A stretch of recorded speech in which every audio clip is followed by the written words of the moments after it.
السلام عليكم ورحمة الله وبركاته. إن الحمد لله نحمده ونستعينه ونستغفره ونعوذ بالله من شرور أنفسنا ومن سيئات أعمالنا. من يهده الله فلا مضل له ومن يضلل فلا هادي له. وأشهد أن لا إله إلا الله وحده لا شريك له وأشهد أن محمدا عبده ورسوله أما بعد. கண்ணியமிக்கவர்களே, நல்ல அடியார்களே, நேற்றைய தினம் அல்லாஹ் ரப்பல் ஆலமீன் நமக்கு ஒரு சோதனை தந்திருந்தார். அது உச்சக்கட்ட சோதனையாக மரணம் என்ற அந்த சோதனை வரும்பொழுது நம்முடைய ஈமானில் எவ்வளவு உறுதியாக இருக்க வேண்டும். அல்லாஹ்வுடைய தூதர் இறை விசுவாசத்திற்கு முன்னுதாரணமாக பேரிச்சம் மரத்தை சொல்கிறார்கள். அதில் எவ்வளவு காற்றடித்தாலும் வெயில் அடித்தாலும் அவருடைய இறையில் உள்ளாதவர்களோ நாமும் எவ்வளவு சோதனை வந்தாலும் கலந்து விடக்கூடாது என்பதை பார்த்தோம். அதுபோல இஸ்லாத்துல விதியை நம்ப வேண்டும். அல்லாஹ் அனைத்தையுமே அல்லாஹ்வுடைய ஏற்றில் எழுதியிருக்கிறான், எதுவுமே அல்லாஹ்வுடைய ஏற்றில் எழுதாமல் இல்லை. அப்போ எந்த துன்பமானாலும் அது அல்லாஹ்வுடைய நாட்டப்படி நடக்கிறது என்பதை பார்த்தோம். அடுத்து இறைநம்பிக்கையாளருடைய விஷயம் ஆச்சரியம் அளிக்கிறது. அவனுக்கு நல்லது ஏற்பட்டாலும் ஒரு அல்லாஹ்வை நன்றி செலுத்துகிறான். அவனுக்கு ஏதேனும் சோதனை ஏற்பட்டாலும் துன்பம் ஏற்பட்டாலும் அதை பொறுத்துக் கொள்கிறான். அதுவும் அவனுக்கு நன்மையாக ஆகிறது என்பதை எல்லாம் நேற்றைய தினம் பார்த்தோம். இன்றைய தினம் நமக்கு ஏற்படக்கூடிய அந்த துன்பம், கஷ்டம், இழப்பு, எந்த சோதனையாக இருந்தாலும் எந்த துன்பமாக இருந்தாலும் அதன் மூலமாக நமக்கு நன்மை வருகிறது.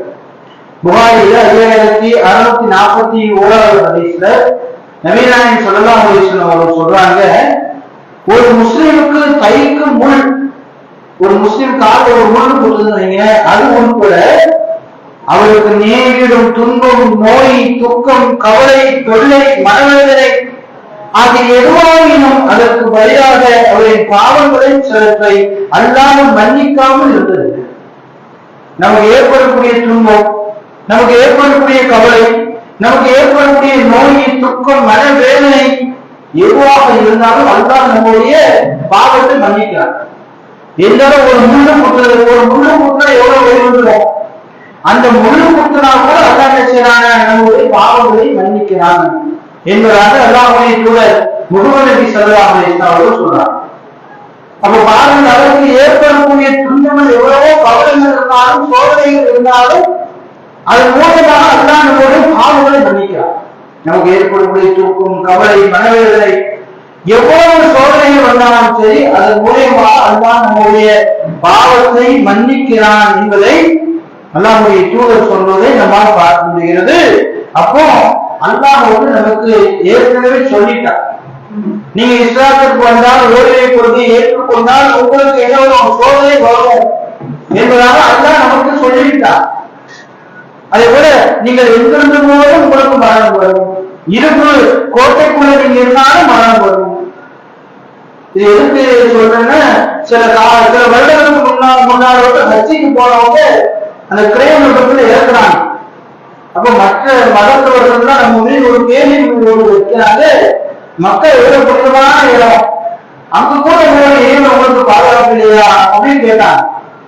ஆனா அல்லாஹ் நம்மளுடைய இறைவன் நம்ம ஏமாற்றல. நான் என்ன சொன்னா, நீ இரும்பு கோட்டைக்குள்ள இருந்தாலும் உனக்கு மரணம், நீ எங்க இருந்தாலும் மரணத்தை நீ சந்தித்தே தீர்வாங்கிறாங்க. அதுபோல நமக்கு ஏற்படக்கூடிய துன்பங்கள், சோதனைகள் அல்லாஹ் சொல்லியிருக்கான்.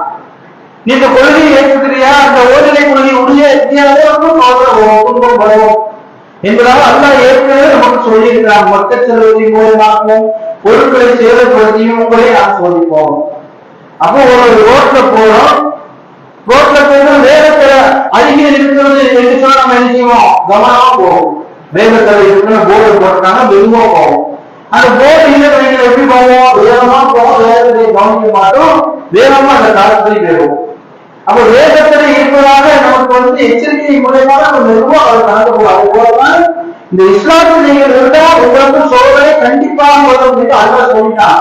அப்ப நம்மளுடைய வாழ்க்கையில் நகர் எப்படி இருக்கும்? ரொம்ப கவனமாக எந்த சோதனைகள் வந்தாலும் அதை காணாமல் தவறாமல் தாங்கக்கூடியவாள்.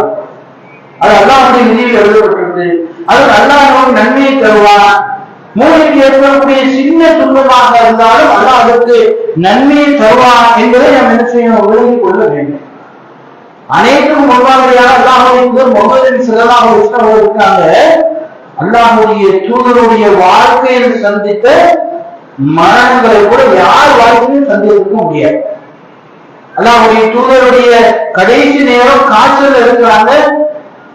அப்ப சகாபாக்கள் வந்து பாருங்க, அல்லாஹ்வுடைய தூதரே காய்ச்சல் எப்படி இருக்கு?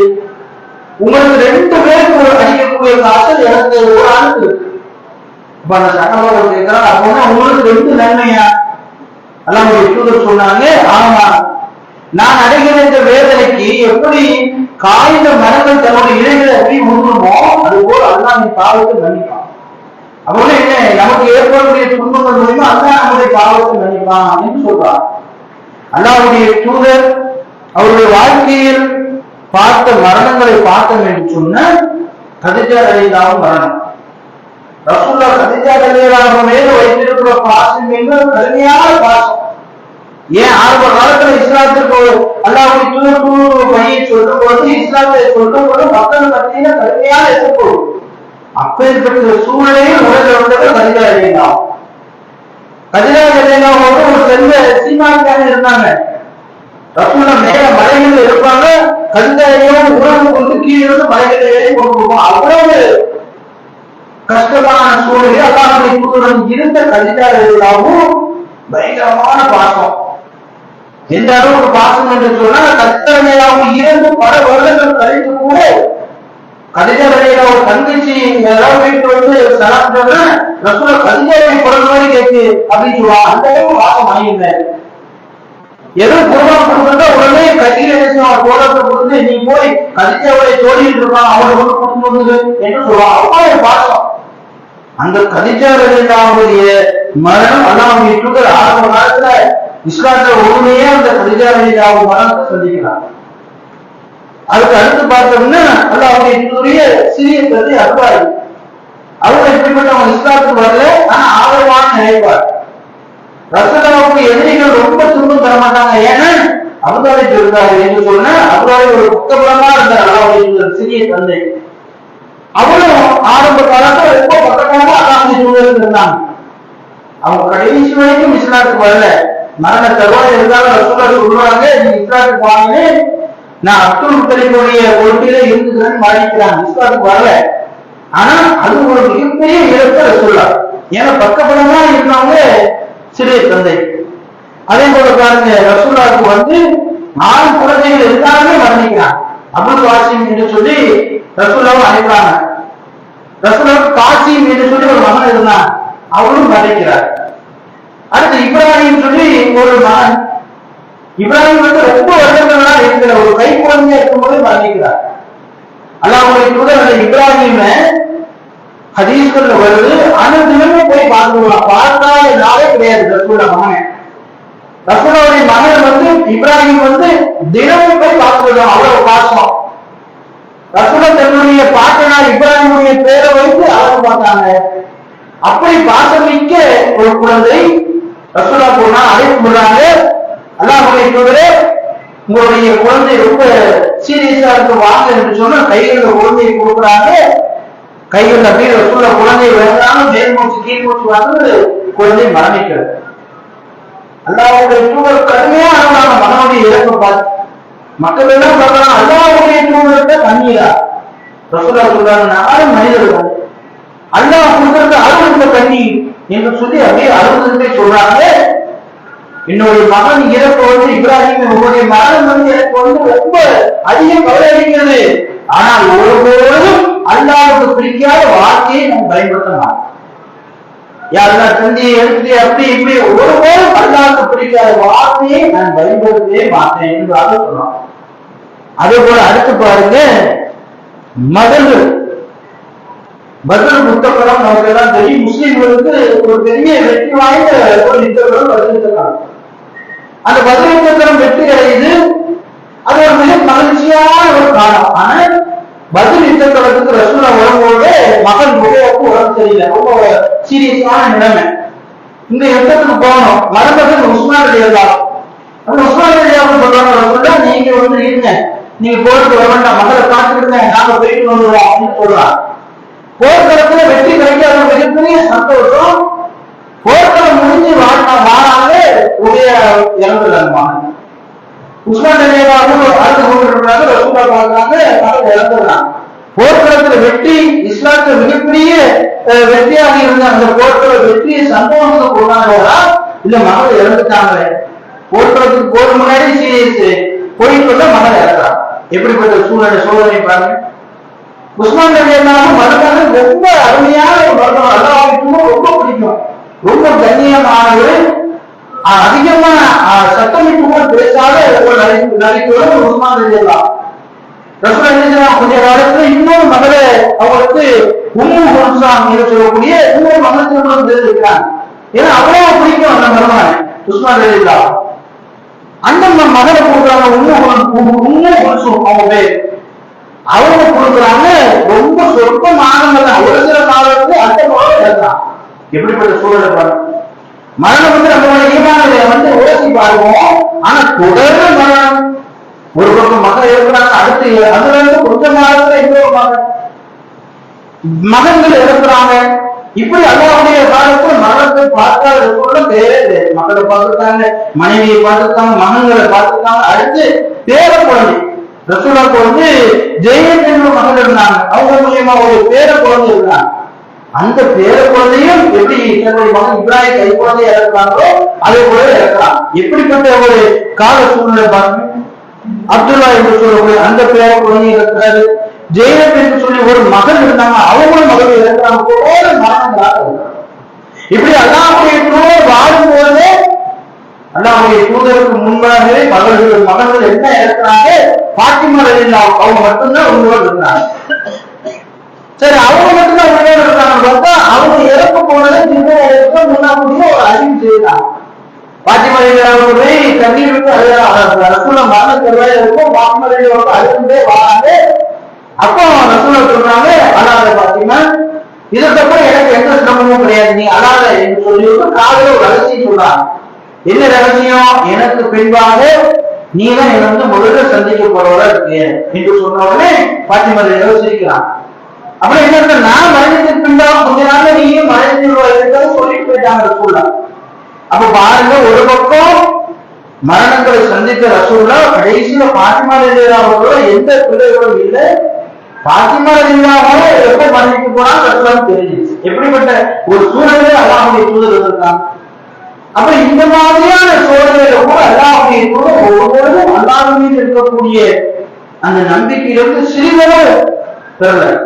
அதான் ரசூலுல்லாஹ் மகன் இறக்கும் போது சொல்லும் போது, என்னுடைய மகனுடைய இயற்கை சொந்த பிள்ளைகளுக்கு அந்த அளவு நான் கஷ்டப்படுறேன், கவலைப்படுறேன், ஆனா அல்லாஹ்வுக்கு பிடிக்காத ஒரு வார்த்தையை கூட நான் பயன்படுத்த மாட்டேன் என்று சொன்ன எப்பேற்பட்ட முன்மாதிரி முகமது ஸல்லல்லாஹு. அப்போ அந்த மாதிரியான மன உறுதி நமக்கு வேணும். அல்லாஹ் நமக்கு ஒரு வகையான சோதனையை தரலாம்.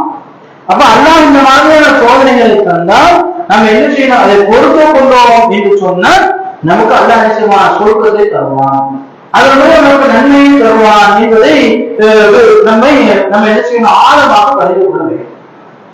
அதுபோல திருமறை குர்ஆன் அல்லாஹ் சொல்லும் பொழுது, உங்களுக்கு விருப்பமான ஒரு பொருளை அல்லாஹ் கைப்பற்றி விட்டார் என்று சொன்னால் அது நீங்கள் உங்களுக்கு விருப்பமான ஒரு பொருளை அல்லாஹ் எடுத்துக்கொண்டால் நீங்கள் அதன் மூலமாக பொறுமையை மேற்கொண்டால் அல்லாஹ் நிச்சயம் உங்களுக்கு சொர்க்கத்தை தருகிறான் என்பதாக திருமறை குர்ஆன் அல்லாஹ் சொல்றான்.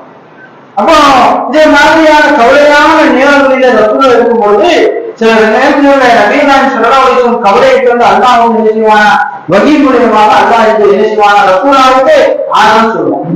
94வது அத்தியாயத்துல நீங்க பார்த்தது 1லிருந்து 4வது வசனம், நபியே உமது உள்ளத்தை உமக்கு நான் விரிவாக்கவில்லையா, உம்மிடமிருந்து உமது சுமையை நான் இறக்கினோம், அது உமது முதுகில் முறித்துக் கொண்டிருக்கும், உமது புகழை உமக்கு உயர்த்தினோம், கஷ்டத்துடனே எளிதும் இருக்கிறது, கஷ்டத்துடனே எளிமை இருக்கிறது என்பதாக அல்லாஹ் ரசூலுல்லாஹ் ஆலோசனை, நபியே உங்களுடைய முதுகுல இருந்து நான் சுமையை இறக்குதையா, நீங்க படக்கூடிய இந்த கஷ்டங்கள் உங்க சுமையை நான் இறக்கி வச்சிருக்கேன். எப்படிப்பட்ட சுமை தெரியுமா, உங்களுடைய முதுகையே அது முடித்து விடக்கூடிய சுமையா நான் இறக்கி வைத்திருக்கிறேன். நிச்சயமாக கஷ்டத்தோடுதான் எளிமை இருக்கிறது, கஷ்டத்தோடுதான் எளிமை இருக்கிறது என்பதாக அல்லாஹ் 94வது அத்தியாயம் 1-4 வரை அது வசனத்தை சொல்றோம். நம்ம எல்லாம் ஒரு தொழுகையை ஓடக்கூடிய சூறா தான் இந்த சூரா என்று சொல்லக்கூடிய அந்த சூறா. அதுல அல்லாஹ் என்ன சொல்றான், கஷ்டத்தோடுதான் எளிமை இருக்கிறது, கஷ்டத்தோடுதான் எளிமை இருக்கிறது. அப்ப நீங்க படக்கூடிய கஷ்டங்களோடு அல்லாஹ் என்ன செய்யலாம், எளிமையை வைத்திருக்கான். அப்ப எந்த துன்பங்கள் ஆனாலும் சரி அது ஏதேனும் ஒரு நன்மை இருக்கும். அப்ப நன்மை என்பது நமக்கு அல்லாஹ் தருவான். நமக்கு ஏற்படக்கூடிய அந்த சோதனைகளை துன்பங்களை நாம் பொறுத்து கொண்டோம் என்று சொன்னால் நமக்கு அல்லாஹ் மறுமையில் சொர்க்கத்தை தருவான். இது மாதிரியான காரியங்கள் எல்லாம் நம்மை நலப்பட செய்து கொள்ளக்கூடாது. இந்த மாதிரியான சோதனைகள் எல்லாம் நம்முடைய உள்ளத்தை அசைந்து பார்க்க கூடாது. மூமிகள் கலந்துகளாக இருக்க வேண்டும். எப்பேற்பட்ட சூழ்நிலைகள் வந்தாலும் சோதனைகள் வந்தாலும் அல்லாஹ் மீது வைத்திருக்க நம்பிக்கை அணுவளவு செஞ்சிடக்கூடாது. அதிலிருந்து கடந்து மாறிவிடக்கூடாது. இந்த நிலைமையில நாம் இருக்க வேண்டும். இது ஒரு குணம். இன்னொரு குணம், நம்ம இந்த மரணத்துக்காக இந்த நம்ம வாழக்கூடிய உலகத்துல நம்ம நெருங்கிய உறவினர்களை இழக்கிறாங்க, அக்கா இருக்கிறாங்க, அம்மா இருக்கிறாங்க, பிள்ளைங்க இருக்கிறாங்க, ரொம்ப கஷ்டப்படலாம். ஆனா நாளை மறுமையில அப்படி சூழ்நிலை மாறும். எப்படி மாறும் தெரியுமா, திருமலை குரான் 80வது அத்தியாயம் 33 37 வரை நீங்க பாருங்க. அந்நாளில பெரும் சத்தம் ஏற்படும் பொழுது தனது சகோதரையும் தாயையும் தந்தையையும் மனைவியையும் பிள்ளைகளையும் விட்டு மனிதன் வெறுந்து ஓடுவான். ஓடிவான் மனிதன். ஒரு சட்டம் நடக்கும் மறுமை நாளில. அப்ப தாய் தந்தை மனைவி சகோதரன் பிள்ளை எதையும் பார்க்க முடியாது. அந்த நாளில் என்ன செய்வான், அவன் மனிதன் வெறுந்து ஓடுவான். அந்நாளில் ஒவ்வொரு மனிதனும் பிறரை கவனிக்காமல் தன்னை பற்றியே கவனம் செலுத்துவதாக இருப்பான். அதே நிலையில் தான் இருக்கும். அப்ப இந்த உலகத்துல நம்ம எவ்வளவு பாசம் நேசம் வைத்திருந்தாலும் அது மறுமையில அப்படியே சேனாவது பாருங்க, பிள்ளைகளுக்கு வெறுக்க விடுவீங்க. நம்மள்ட்ட நன்மையை கேட்கக்கூடாது, நம்ம நிலைமையே எப்படி இருக்குன்னு சொல்லுவீங்க. அதோட வாக்க வரமா இருக்கு, அது ஓடிவா இருக்க பக்கம். அதோட அம்மா வரமா இருக்கு, ஓடிவா இருக்க பக்கம். நம் நிலைமை எப்படி இருக்குன்னே தெரியல என்பதாக அவருடைய நிலைமை பற்றி தான் அவர் கவனம் செலுத்துவார் என்பதாக அல்லாஹ் திருமறை பாருங்கள் 80-33 பாருங்கள். அப்போ நமக்கு ஏற்படக்கூடிய துன்பங்கள் எல்லாமே உலகத்துல நாளை மறுமையும் வரும்பொழுது நாம செஞ்சு அவர்தான் நம்மோடு நிற்குவோம். அப்போ நமக்காக நாம் என்ன சேர்த்து வைத்திருக்கோம் என்பதை பார்க்க வேண்டும். அவர் வாழக்கூடிய இந்த உலகத்தை நம்ம சோதனையை பொறுத்துக் கொண்டோம் என்று சொன்ன மறுமை என்ன செய்யலாம், மிகப்பெரிய வெற்றி அடையும். இப்படி குழப்பமான சூழல். ஆனா அதுல சில பேருக்கு எந்த கவலையும் பட மாட்டார்கள், துக்கப்பட மாட்டார்கள். அவர் ஒரு ரிலாக்ஸாக அது ஒரு கூட்டம். அது அல்லாஹ்வை அஞ்சி அல்லாஹ்வுடைய பாதையை தர்மம் செய்து அல்லாஹ்வுக்காக நம்ம பணிகளை செய்யக்கூடிய ஒரு கூட்டம் அந்த நேரத்தில் எந்த உலகம் இல்லாமல் அமைதியாக நிதானமாக இருக்கும். அது அல்லாஹ்வுடைய அரசில் நிழல் இருக்கும். அதுல 7 சாரார் அங்க நிழலை கொடுப்பான். அதுல ஒரு சாரார் வேறு நோபாக இருக்கக்கூடியவங்க, இறைச்சத்தோடு நடக்கக்கூடியவர்கள், பள்ளியில் அதிகமான தொடர்பு வைக்கக்கூடியவர்கள், இப்படிப்பட்ட இளைஞர்களுக்கு அல்ல அந்த அரசுடைய நிழலை கொடுப்பான். அதே போல அந்த 7 சாரார்ல தர்மம் செய்தவர்களுக்கு அந்த அரசுடைய நிழலை கொடுப்பான். இப்படி அந்த அரசு நிழலுக்கு 7 சாரார் நல்லா கொடுக்குறான். இன்னொரு பக்கம் ஹவுஸ் நீர் தராகும். ரசூலாவை யாரை பின்பற்றா அங்க நீர் தரா, அல்லாவை இன்னொரு கைகளால் நீர் தரா கொடுப்பாங்க. இப்படி அங்க ரிலாக்ஸ் இருக்கக்கூடிய வாழ்க்கை இருக்கு. அது நம்ம இந்த உலகத்துல நடந்துகிற நம்முடைய ஈமானை உறுதியை பொறுத்து அந்த நிலையை வாழக்கூடியதாக இருக்கு. அப்போ எவ்வளவு சோதனைகள் வந்தாலும் எந்த துன்பங்கள் வந்தாலும் நம்ம உயிரே போகக்கூடிய சூழ்நிலை வந்தாலும் அல்லாஹ் ஒருவன் தான் என்பதிலிருந்து கடுகடும் என்ன செய்யக்கூடாது, நம்ம பேசிடக்கூடாது. அப்ப இந்த மனநிலையோடு நாம் இருந்தோம் என்று சொன்னா நமக்கு இந்த சோதனைகள்லாம் பெரிய விஷயமாக தெரியாது.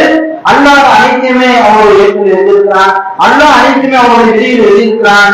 அல்லாஹ் நமக்கு என்ன செய்வான், நன்மையை நாடுவான். இந்த சோதனை மூலம் எனக்கு ஒரு நல்லதை தருவான் என்பதை நம்ம என்ன செய்யணும், உறுதி வைத்திருக்கோம்.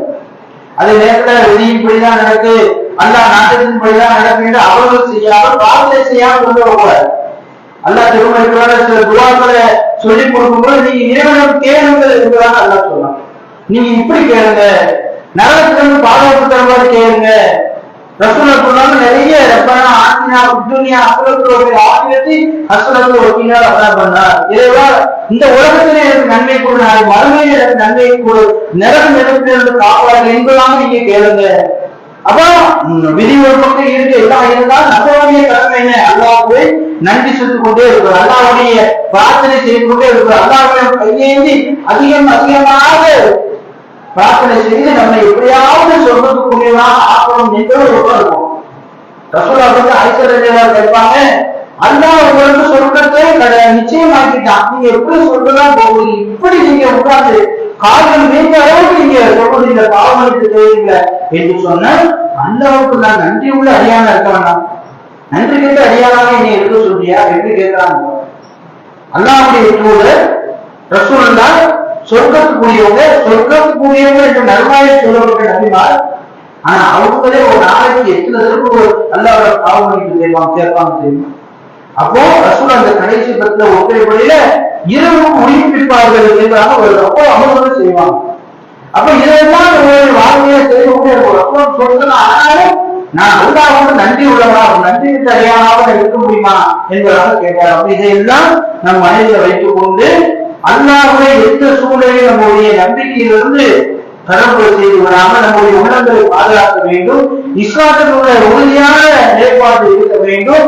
ஆரம்பத்தில் சொல்வது போல அல்லாஹ்வுடைய தூதர் ஒரு மனிதனை நரகவாசி என்று சொன்னார், முஸ்லிம்கள் ஒருவர் அவர் கடைசியில் நரகத்துக்கு போய் அழைத்தாரு. அல்லாஹ்வுடைய தூதர் சொல்லும்போது சொர்க்கத்துக்குரிய அனைத்து காரியம் அவர் தன்னுடைய வாழ்க்கையில் செய்வார், இறுதி அவர் நரகத்துக்குண்டான காரியம் செய்து நரகத்தில் கொண்டு வருவார், நரகத்துக்குரிய காரியங்கள் ஒரு மனிதர் செய்வார், இறுதியில் அவர் சொர்க்கத்துக்குரிய காரியம் செய்து சொர்க்கத்துக்கு நுழைந்து வருவார் என்று சொன்னார்கள். போல நம்முடைய கடைசி காலம் வரைக்கும் எவ்வளவு சோதனை வந்தாலும் அதை சகித்துக் கொண்டு கடைசி வாழ்நாளில் நம் முடிவை சந்திக்கும் போது வரை நம்முடைய ஈமான்ல சொர்க்கவாசியுடைய தன்மை என்ன அது உறுதியாக இருக்க வேண்டும் என்று கூறி இன்ஷா அல்லாஹ் நாளை வேறொரு தலைப்புல உங்களுடைய வேறொரு தலைப்புல இன்ஷா அல்லாஹ் உரையாற்றும் வகையிலுமா. அல்ஹம்துலில்லாஹி ரப்பில் ஆலமீன். அஸ்ஸலாமு அலைக்கும் வரஹ்மத்துல்லாஹி வபரகாத்துஹு.